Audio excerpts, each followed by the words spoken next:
Hey y'all, this is Whitney, and welcome back to an episode of Spastic Chatter. If you didn't know, Spastic Chatter is a platform meant to feature those in the cerebral palsy community. I get together weekly with individuals with CP, like myself, to have a kind of uncensored chat about what it's like to live with this type of disability. And for this episode, I have another guest from the UK. His name is Charlie, and he has his own YouTube channel, and he's into fitness and a bunch of other things. So we're gonna learn more about his life today, and I will let Charlie take it over with his introduction. So. Yeah, so as Whitney just said, I am Charlie Randall. I run a social media platform called NQPC. We do a range of different stuff. So we produce blogs for accessible places in and around the UK. We also produce YouTube videos on how I do certain things to give people within the disabled communities ideas of how they can work around different issues they may come across. I also discuss topic similarly to what Whitney does, and I do it in a very uncensored way, same as Whitney. So my name stands for not quite politically correct. So I sort of tackle the more difficult conversations that people are more nervous around. I've done multiple videos on quite strong topics. One of my most popular videos people might know me for is there's a video called "How Do Disabled People Have Sex?" So that was my most viewed video on YouTube. It did really well, and I discussed sort of it was more of a clickbait video. I do give away the sort of brief ins and outs of it, mind the pun, but it's more the stupid questions that a lot of able-bodied people come to me with that I have to answer sort of on a day-to-day basis. But yeah, that's sort of me in a nutshell, along with being a disabled weightlifter / bodybuilder. So there's also some fitness content mixed in there as well. Well, I had no idea that's what your Instagram handle on your YouTube stood for. So I'm learning something new right now. I like it. What got you? You kind of already answered, but like, what got you into like wanting to start a YouTube channel and become more vocal? Did you like go through like certain experiences? It's actually, it all sort of stemmed from my fitness career. So I originally started out, for those of you that might follow some fitness content, I originally started out watching people like Christian Guzman, who I know is from Texas as well.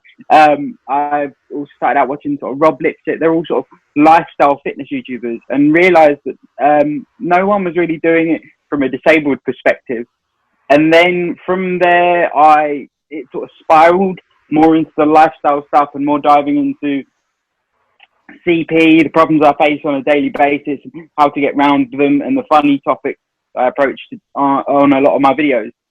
So it all sort of stems from fitness, which stems all the way back from when I had a major surgery out in St. Louis, Missouri, back in 2012. They essentially opened up my spine, severed the nerves in my spine that were sending the wrong signals to my brain. The doctors then said to me, although this surgery will benefit you, if you don't put in the work, you'll end up worse than you started out. So then from that, I came back to the UK after intensive physio, and they said, obviously, with their advice in mind, I was still only 13 at the time. So I was a typical teenager, wanted to play PlayStation, wanted to play video games, just chill, be with friends, didn't really want to do any work. Then, obviously, that year we had the London 2012 Olympics. I was lucky enough to attend and see some of the swimming events. Because of that, a light bulb went off, and I realised, hold on, I'd love to be in this position. So then I spent sort of 4 or 5 years trying to train myself up, actually got to regional level and almost national level, and had tryouts for the GB Paralympic team, but due to injuries and other problems, it just never really panned out. So then I sort of looked at what my options were and ended up more going into bodybuilding, fitness, and then obviously that's when I stumbled across the fitness channels and it all sort of spiraled in. So that was sort of a long-winded reason why I ended up in social media. I also have a keen interest in social media for work and business purposes. I'm quite entrepreneurial, particularly because both my parents are self-employed. So I come from we love to make our own money. So it all sort of stemmed from that and helping people and just getting my voice out there, really. That's awesome. That's so I'm just curious. I'm just being nosy. You said you had a surgery in St. Louis. Was it the SDR surgery, the selective dorsal? Yeah. Spine? Yeah. Yeah. I just had somebody on here maybe 2 episodes ago. She talked about SDR. So then St. Yeah, Louis. it's a good. St. Louis is the only places. St. Louis is one of the only places that you can have it done. So I kind of figured that that's what the surgery was. Yeah, no. So I had that back, like I said, back when I was 13. It's quite odd that Dr. Park, who developed the surgery, prefers to do it on candidates that are slightly younger, more sort of the age range between six. Dr. Park was her surgeon too. So. Yeah, he's a great guy. To be honest, I don't understand quite how he does as many surgeries as he does. They have started branching out, and there are a couple of places in the UK that do offer the surgery, but obviously it's quite a intense procedure. It's quite a delicate procedure. So we went down, well, my parents went down the route of they'd rather the person who created it and the specialist carried out the surgery, because obviously when you're messing with the spine, there's a lot of variables that can go wrong. Yeah. So you would say that. Would you say that it benefited you? Because I know you were saying that you, as a teenager, you had to find motivation to work out and stuff. So would you say that it benefited you, or would you avoid it till you were older? No. So ideally, I agree with Mr. Park in the way that I wish I had it younger, because there is the other thing of you get less time to learn your bad habits. Like one of my bad habits was I used to drag my feet. So all the toes in my shoes used to get worn out really quickly.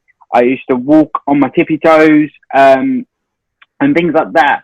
So I definitely wish that I had it earlier, so that I wasn't able to sort of learn them habits and then have to sort of retrain myself to adapt to it. But it definitely helped me. One, obviously, it changed my mindset and my life massively in the way of I got into fitness, got into swimming, and here I am today. But it also, I never used to have to wiggle my toes. Once I came back from the surgery, my teachers saw a massive jump in my sort of grades. And the reason for that they worked out was because where I wasn't stiff and I wasn't always wobbling around, I was able more to sort of sit and focus on what the teacher was explaining, and then obviously being able to put it in practice. So it actually leaked into sort of my school life. And then it's also given me a lot more freedom of movement with my finer manipulation. So my CP doesn't necessarily affect my upper body as much, but I definitely feel that it has some effect because I have dislocated radial head. So you can probably see there's a massive point at the end of my elbow. It's because I've got a fused elbow, which means I can't fully extend and I can't supinate my wrist. So with SDR, although it didn't fix that problem, it definitely made sort of things like catching, writing, eating, things like that a lot easier because I had that little bit more movement. So it's definitely had a huge impact on my life. That's awesome. Yeah, I watched that video of how you, the YouTube video of how you got dressed and stuff, and you use your reacher for a lot, and so yeah, I can relate. I think Yeah, I think I actually this is a funny little tidbit. I think I actually have the same reacher as you do because I ordered it. I ordered it from the UK because I was trying to find there's a good chance. yeah, because I was trying to find a reacher that actually like group stuff, and the one that came up was from the UK. So that's funny. Yeah, I mean, I'm very, sounds really stupid. I'm really picky about what reachers or litter pickers I have because I tried out a couple of other ones that just weren't as good. So I was like, no, I'm having the handy ones, and that's it. No one else. But you'll find, particularly in my house, they're everywhere. So I've got two in the bathroom. I've got one in my gym bag, one in my swim bag. I've just got them dotted around the house randomly. Me too. I use them. I use them for everything. Yeah, to be honest, I probably use them too much for things that I don't necessarily need them for. I'm just being lazy. Yeah, that's funny. So getting into your fitness, do you Yep. do you think has there ever been like someone that's like doubted your capabilities because of your disability in the fitness? Not necessarily in the sort of gym world, more so in my swimming career. I had coaches that used to say I'd never reach national level, that I was too old, and those sort of the main examples really. That was more sort of in my swimming career. In my gym career, because it's less competitive. It's more you do it for your own enjoyment and your own improvement. You don't necessarily see it as much. Obviously, you do get some people that necessarily put bad comments on some of my Instagram content, but you're going to get that even if you're able-bodied anyway. So it's not a major issue. And I must admit, I'm very. If someone says something like "you can't do that," it's the worst thing you could say to me because you know I'm going to do it. Yeah, exactly. That's funny. So, what are some of your other hobbies besides fitness? And that's actually a really good question. I'm a massive foodie. I love food. I love trying out different stuff. So I love to try out different restaurants, particularly if they've got like weird menus. One of the funniest ones that I bring into a lot of conversations is for my 18th birthday, which I know that over in the US, your 21's the big birthday, but over in the UK, the 18th's the big one because you're able to legally drink over in the UK at 18. So we went to a restaurant in central London called the Archipelago, and they sell all like exotic foods. So it's so for example, my starter was, I mean, I'll pre-warn you, any vegans that are watching this, I'm sorry, but you're not going to enjoy this next couple of minutes. But so there was zebra jerky for the starter, which was nice, to be fair, a lot nicer than I thought it was going to be. Then for my main, I had ostrich steak, which I'd had before. It's actually really nice if anyone wants to try it. It's quite like a sweet steak. But then the weird one that throws a lot of people off is my dessert was a chocolate-covered scorpion. So you ate bug? Was it good? Yep. It tastes like a Kit Kat. I get Kit Kat. It had the texture of a Kit Kat, which was strange. And then the other thing that we had was, so we had a bug salad in the middle. That was strange. So in that there was toasted mealworms and like these little baby beetles. Again, it just tasted like nutty more than anything else. So it wasn't bad. And then you had my sister's boyfriend had python, which that was different. It's like a cross between chicken and fish. It's an odd combination. And then my what am I saying? My sister's boyfriend also had honeybee ice cream, but I must admit I don't agree with this as much as anyone else. But they had the actual like honeybee without the sting in the ice cream. Really? It was That's weird. strange, really weird. Oh, that's weird. It was really weird. But yeah, so I'm a massive foodie. I mean, not all not all the food I eat is that weird. That was just one day. I'm not that weird all the time. But another hobby of mine is probably traveling. I'm a big. I was very lucky as a kid. As I say, both my parents run their own businesses. So when I was a kid, I was lucky enough to do quite a lot of traveling. So I have got that travel itch. I've been to places like India. I've been to sort of Jamaica. No, Antigua. I've been to South Africa. So I've got that sort of travel bit in me. I love sort of exploring. Again, it links in with my food obsession because I go to different countries mostly for the food. People go, "Are you going for the sun?" No, I'm ginger. Why would I go for the sun? So I go for the food. So that brings me into my next question. I was going to ask you. So how many times have you been to the States? Is it just that one time? So stateside, how many times have I been? I've only been twice. So I went to St. Louis and stayed out there for 5 weeks. Obviously, sort of living out there while I was getting treatment. And then back when I was 6, I did the typical thing of Disneyland, Florida. Oh, So, yeah. yeah. But so I was going to ask you, how does like I'm just asking this because I'm a little bit ignorant in this topic with other countries. That's fine.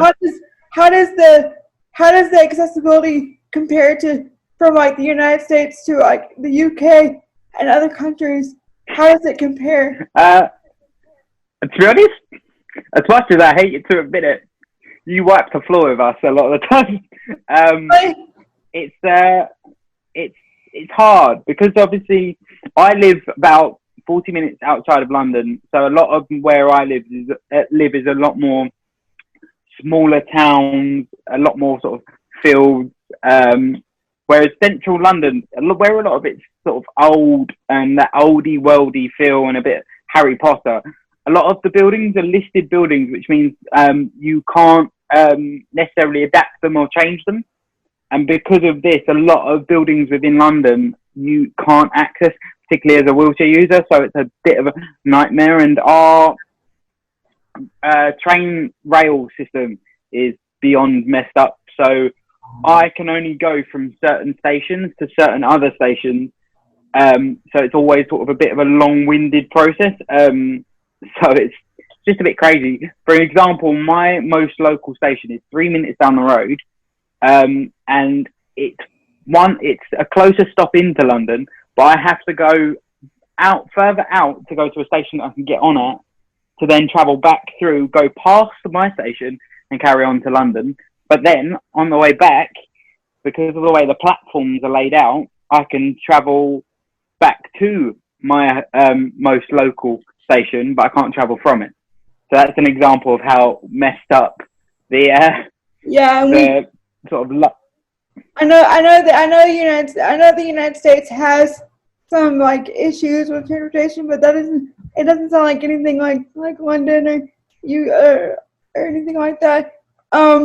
So if you have to do all that, do you use public transportation to get to and from work? So to and from work, obviously at the moment, no one travels to work here in the UK. But obviously, normally, what I'd normally do is I have my own car and travel to work in my car. I work about 20 minutes away from where I live now. So I'm very lucky in that respect. I'm not aware that you guys have a scheme like this. So over in the UK, we receive personal independence payment or disability living allowance. So that's a payment from the government to sort of help support disabled individuals. It's like SSI, I think. Yeah, it's like SSI over here in the United States. Yeah. And then, so with that, linking in with the car, so with that, we're able to use a portion of that then essentially pays for my insurance, my road cover, any sort of maintenance, along with a portion of the car. So say, for example, I'm a bit rusty on my American car brand. So say, for example, if you're going for a smaller car, you'd probably be able to do the whole thing just on your allowance. Whereas if you want a slightly bigger car, obviously being a wheelchair user, we have to normally get bigger cars. Then you obviously have to put a part payment in, and they also include certain car adaptations, so things like hand controls, a pedal blocker, a steering wheel ball, and a indicator switch are all included. They all come free, but then more advanced sort of adaptations you have to pay for. That's really cool, because United States is not like that whatsoever. Like, all of it you have to pay for, and it's like ridiculous. It's like ridiculously like expensive. Yeah. And I've watched some videos on people in the UK and how they drive, and it seems like your like adaptive equipment is so much, like, it's so much. It gives you so much more freedom. Like, I've seen people like drive with like joysticks and things like that, and that's not so prevalent in the United States. Like, don't see that very often. So see, it's a catch-22. So as much as I appreciate that in the UK we're very lucky that we have schemes like the National Health Service, which obviously means that we pay our taxes, which then means that we don't have to pay for things like healthcare and also basic equipment such as your wheelchairs, your K-walkers and things like that. That is all funded through the NHS. But the problem with that is you get less bespoke aids. And I was actually on a call with another guy from Canada who wanted to talk to me about getting sort of bespoke assistive tech and how difficult it is.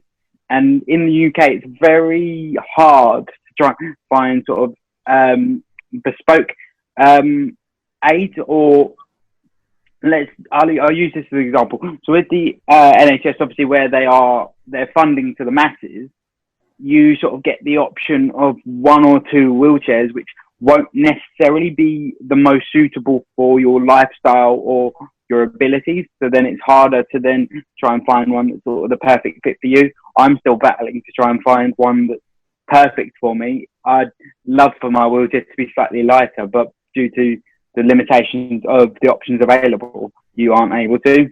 So it's hard because I watch a lot of US, and it seems that although you guys have to pay for it, you are miles ahead of us in terms of what's available. Obviously, I know that it's expensive and you have to buy it, but when obviously it's that whole golden pot of the rainbow, you look at it and you go, wow, I'd love to have one of them. But then obviously there's the whole cost involved, and it's all of, as I say, it's a catch-22. It's hard to sort of, I'm in the middle because I'm very like, yeah, I'm glad that I don't have to pay for all of this, but then it's like, but having that availability would be amazing. Yeah. I don't know if I'm making sense. I don't know whether I sound really arrogant, but I don't mean it to be that way. If anybody watches your channel, so they'll see what you're talking about, because this is not going to be politically correct when it comes out of my mouth. So, but it seems like I watch videos, and it seems like your wheelchair is kind of like the typical hospital wheelchair, and it's not fitted for you. It's just like a free wheelchair. So that's the issue. Like I appreciate obviously all of this tech we can get for free. It's amazing, but it's just that sometimes you sit there and you think, if I could get this one thing, it'd be so much easier. Yeah. But it's not necessarily available, or it's available in the UK. It's just you have to hunt for it. So if I went to the NHS, okay, where can I buy this, or where can I buy a more advanced version of this? I'd have to go from one person to the next person to the next person to the next one, because they don't want to tell you. Yeah, exactly. And it's like, it's just so frustrating. Especially, so like you said, it's a catch-22.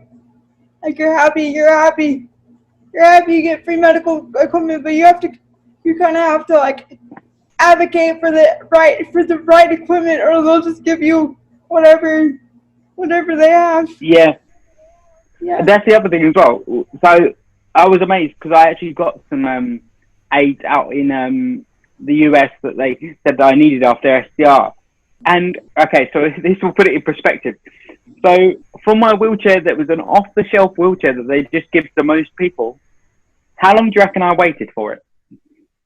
Well, in the US, like you wait for like, I would say 6 months to possibly a year for a chair. Okay, that's not as bad. So it was 18 months in the UK. But then when I ordered my, but no, that's for like a custom. That's for like a custom wheelchair in the United States. Like that's not like an off the shelf chair. That's for like a custom. Yeah. So you're talking. And then so You're talking about just like a regular wheelchair, right? Yeah. Yeah. So how long did it take you? And then it took me 18 months to get hold of it. But then when I went out to the US and got my stuff from there, it took me 2 weeks. I was amazed. I was like, what? Yeah, there you go. I was like, how? That's how long it takes for just a regular wheelchair, yeah. Yeah. And it's crazy. And it's just like, it more makes me laugh as well. So if I want to get something fixed, say, for example, I don't know what's a good example. Say the back snapped off or something like that. I'd phone up and say, like, this is broken. How long to get someone to come look at it? And they go 2 weeks. And I'm like, so what am I going to do between those 2 weeks? Am I, do I just not go anywhere? Or what do you want me to do? Because I work. You can't live your life. And it's just, what? Yeah. Yeah. I'm very lucky. I mean, my dad's a builder by trade. So most of the time, if there's a problem, Dad can fix it. But obviously, I am very lucky to be in that scenario because not a lot of people can be. Yeah. So this is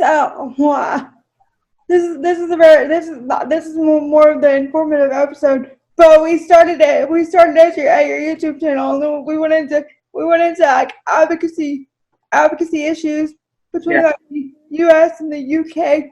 So, do you have any advice for others, like for like just advice in general, like advocating for yourself, standing up for yourself, anything in general? My best advice for anyone that necessarily feels quite what's the right word, nervous or is quite just a bit unsure, is just be unapologetically yourself. I mean, like, I'm very lucky that my parents brought me up in a way that I'm treated no different from anyone else. So that's where my tongue-in-cheek sense of humour comes from. That's where you do get the funny looks and everything else, but that's where I get the capability to sort of brush it off. Just be yourself. And I think the biggest lesson, particularly I learned in school, is don't do what everyone else is doing, because you'll find yourself somewhere where you don't necessarily fit. You're better off finding, particularly this goes more for sort of finding friendship groups. Find a group where you really fit, where you click and it works, and you haven't got to be self-conscious if you need support with, I don't know, putting your shoes on or getting changed or getting in and out of cars or stuff like that. It's sort of stay away from the popular crew is my advice, particularly for those like in sort of school age or looking for a new friendship group. Find somewhere where you can really click and then just run with that, and that way you've just got a group of friends for life, as opposed to ones that you're not necessarily going to see in 2 years' time. I think that's the other thing with a lot of disabled people is we're very, I mean, this is only speaking from personal experience, but we're very, like, once you sort of understand who we are and what we need support with, we'll open up a lot more. I always used to use the analogy of like when I got into relationships, I need to train my girlfriend to deal with me before we even get to the good bit where we could start actually chatting about normal stuff.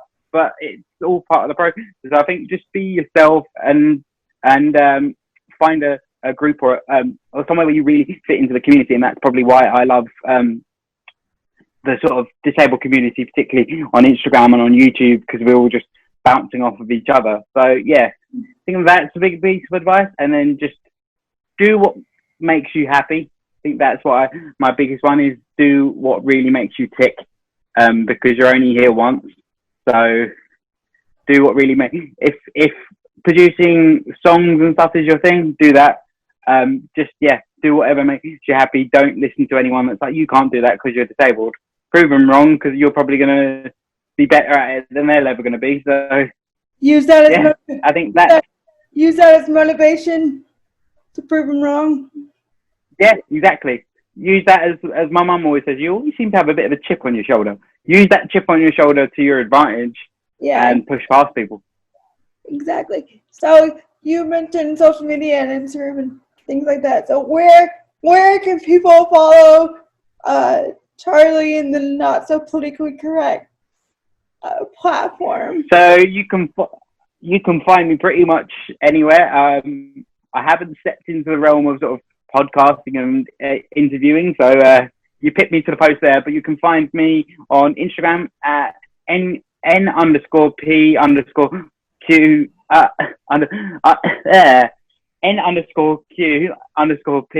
n_q_p_c.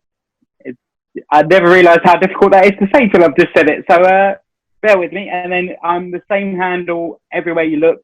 If you're looking for me on sort of the internet and can't find me, just type in my name. So that's Charlie, Charlie, and then Randell is the last name. And you'll be able to find me easily enough. I'm on Twitter, Facebook, YouTube, and Instagram, and also at www.nqpc.co.uk. Okay, cool. I feel like that was really long-winded. And it's all good. I'll have all that in the description, so if you want to follow Charlie. And thank you, Charlie, for being on an episode of Spastic Chatter. You are my second international guest, and ironically, you have both been from the UK. So props to the UK. You need to get Canada guest on next. Yeah, exactly. But thank you for doing this, and I really appreciate it. No worries. Yeah, and for those watching, if you want to be a guest on Spastic Chatter, just leave a comment, or there's an email address in the description, and I'd love to have you on.